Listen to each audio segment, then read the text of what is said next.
Ahoj, v tomto videu by som ti chcela ukázať jednu situáciu s mojou kobylou Molly a zároveň ťa pozvať k zamysleniu sa nad tým, čo vlastne vidíme, ako to na nás pôsobí, keď sa kôň správa, tak povediac v úvodzovkách, nevhodne.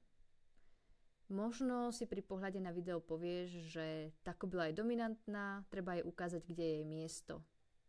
Úprimne, presne to by som si pred pár rokmi pomyslela aj ja. Bolo to totižto v súlade s tým, čo som verila, čo som počula od okolia a čo mi na prvý pohľad dávalo zmysel.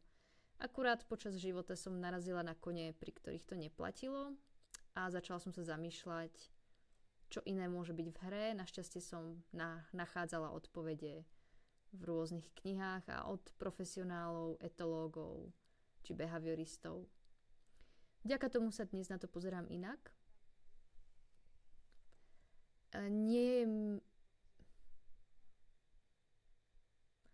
Nejde mi o kritizovanie nejakého iného názoru, ale chcem len s vami zdieľať moje skúsenosti a poznatky, ktoré mi ukázali, že to, čo vyzerá ako dominancia, môže mať úplne iné dôvody a zároveň, keď to nazývame dominanciou, aký vplyv to má na vzťah.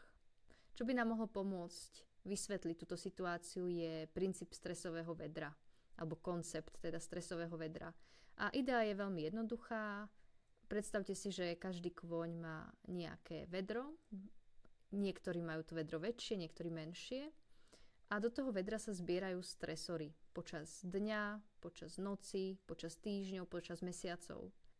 Tie stresory môžu byť rôzne. Môže to byť bolesť, môže to byť strach, môže to byť celkovo nejaká nepohoda, nedostatok žrádla, nedostatočný prístup k vode, fyzický diskomfort alebo nie úplne fungujúce vzťahy medzi koňmi alebo ťažké tréningy alebo nedôvera voči ľuďom. Tých stresorov môže byť veľmi veľa a môžu sa pomaličky zbierať. Buď sa zbierajú za každý deň alebo sa zbierajú dlhodobo. A u každého koňa je to veľmi individuálne. To, čo je stresorom pre jedného, nie je stresorom pre druhého a naopak. Alebo to, čo jedného koňa stresuje veľmi, iný až tak na to nereaguje a nerobí si z toho ťažkú hlavu. Prečo vám to tu teraz hovorím, ako to súvisí s Molly? S Molly to súvisí tak, že viem, že mala posledné dni stresujúcejšie, poznám jej stresory a toto správanie, ktoré tu vidíme, je výsledok stresu, ktorý zažívala za posledné dni. Takže jej stresové vedro bolo vlastne preplnené. A keď má kôň plné stresové vedro, alebo proste do istej miery naplnené, tak reaguje citlivejšie a citlivejšie na veci, ktoré na základe jeho predošlých skúseností, genetiky a rôznych iných faktorov sú u neho nejakými spúšťačmi. V takýchto chvíľach je teda aj Molly citlivejšia na veci, ktoré by ju za normálnych okolností vôbec nevyviedli z rovnováhy. No a jedna z tých vecí je, keď sa človek pohybuje príliš blízko. Má na to svoje dôvody z minulosti, ja som jej síce nikdy neublížila, ale jej vzťah s ľuďmi je komplikovaný. A čím viac naplnené stresové vedro kôň má, tým menej prestáva, tak povediac, rozmýšľať a reaguje emocionálne. A to je presne to, čo sa tu odohráva.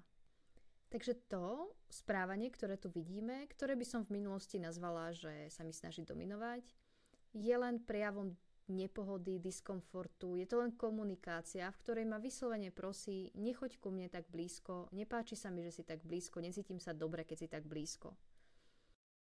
Poďme sa pozrieť ale na tú situáciu teda bližšie. Tu bolo vidieť, že už aj ten kameraman jej vadil, keď bol blízko, tak dával jasne najavo signály, ktoré hovoria, že choď prosím ťa ďalej.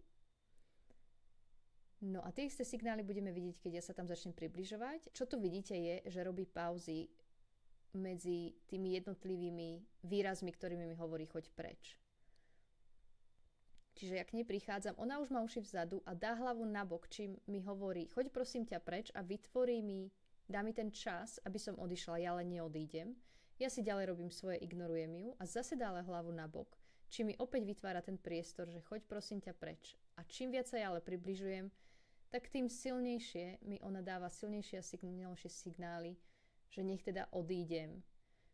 A nie je to niečo, čo by sa stalo zrazu. Ono sa to stupňovalo veľmi postupne.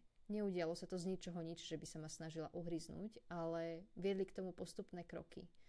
Bol to proces, v ktorom ona mi hovorila od začiatku, prosím ťa, nechoď tak blízko. Ja som to ignorovala, až nakoniec sa ma skúsila uhryznúť, ale nechcela mi ublížiť. A to je veľmi dôležité tu rozpoznať, že jej cieľom nie je mi ublížiť, jej cieľom je len zabezpečiť pre seba priestor.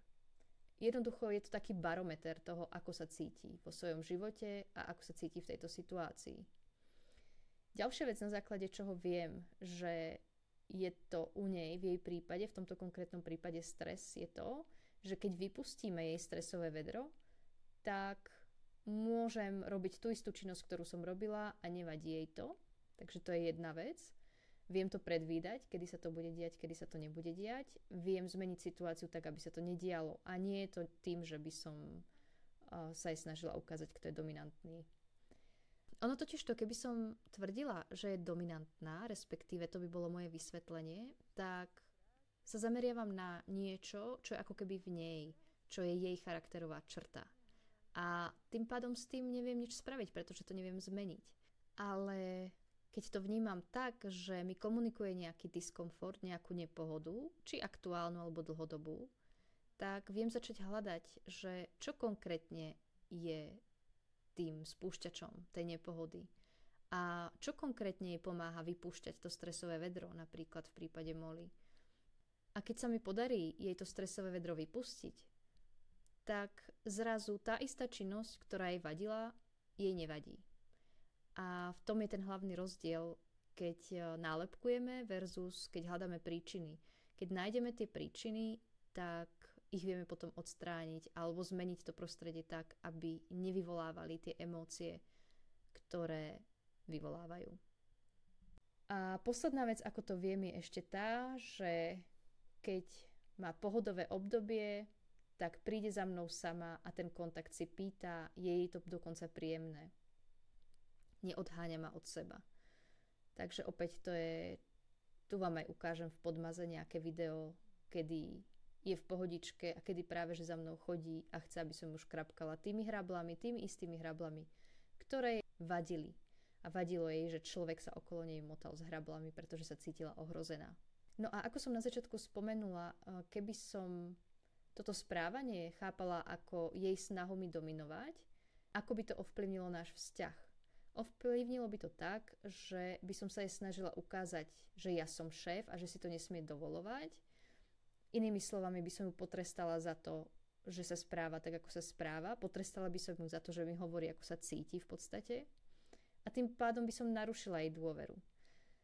Pretože môžete si to predstaviť sami. Povedzme, že budete hovoriť niekomu, nejakému kamošovi, prosím ťa, nerob mi to, nie je mi to príjemné a on to bude pokračovať robiť ďalej a ďalej. Tak budete sa s ním chcieť stretávať, budete s ním chcieť tráviť čas, budete sa cítiť bezpečne v jeho prítomnosti? Asi nie. A to isté platí aj pri koňoch. Takže keď ich začneme počúvať, tak áno, oni budú rozprávať, ale nie je to snaha nám dominovať, nie je to snaha nám ukázať, kde je naše miesto, ale je to len komunikácia ich vlastných pocitov. A potom už je na nás, čo my s tým spravíme.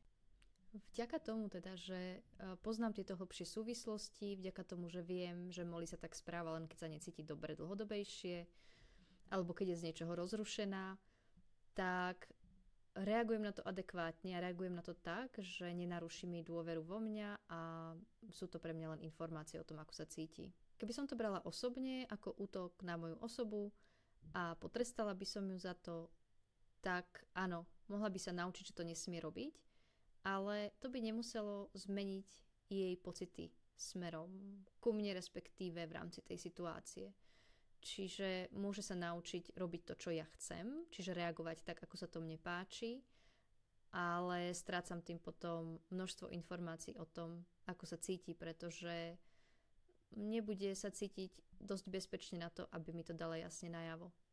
Aby som to iba zhrnula nakoniec, toto správanie, ktoré ste videli na začiatku na videu, nebola dominancia, bola to len komunikácia smerom ku mne, že sa Molly necíti komfortne. Keď sa necíti komfortne, keď má nejaký dlhodobejší stres, tak sa to u nej konkrétne prejavuje tým, že si chráni svoj priestor, že je citlivá na svoj priestor a nechce ľudí vo svojej blízkosti. A keďže mne záleží na našom vzťahu, tak to beriem ako komunikáciu, rovnako ako keby mi kamoš povedal, že dnes na mňa nemá náladu a chce byť sám a nechce sa so mnou rozprávať, tak mu nebudem vyzváňať a nútiť ho, ale rešpektujem to, ako sa cíti a čo potrebuje.